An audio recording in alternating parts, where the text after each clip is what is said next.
Le premier message, c'est de demander aux populations de bien conserver leurs déchets dans des sacs poubelles.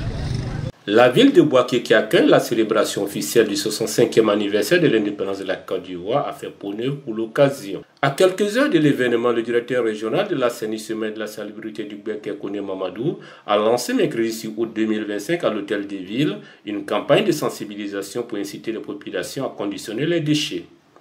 C'est une campagne de sensibilisation que nous allons mener avec une centaine de nos collaborateurs pour laisser un message à notre population, celui de conditionner les déchets, de ne pas les répandre dans la nature, ce qui peut entacher la visibilité, ce qui peut entacher l'image même de la commune. Les équipes d'entretien de la ville et de ramassage des ordures sont à la tâche pour achever la toilette de la cité.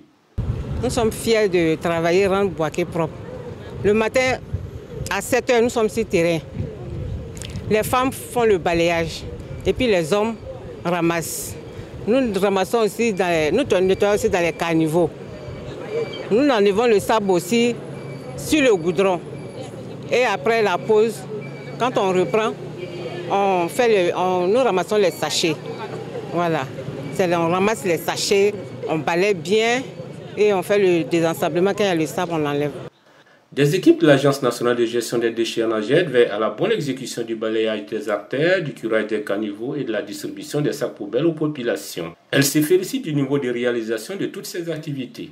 Vous avez remarqué que Bouaké a bénéficié en tout cas d'un certain nombre de kilomètres de voies et toutes ces voies sont à ce jour balayées par les équipes mises en place par l'ANAGED. Et en termes d'assainissement, une vaste activité de curage a été réalisée.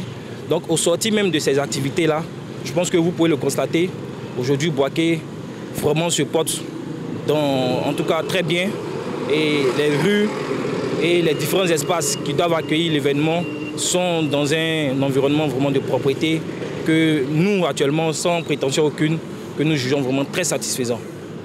La capitale du Bouaké a aujourd'hui fière allure. Elle a déjà accueilli la célébration officielle de l'indépendance en 1964. 61 ans après, elle veut marquer les esprits en offrant une fête exceptionnelle.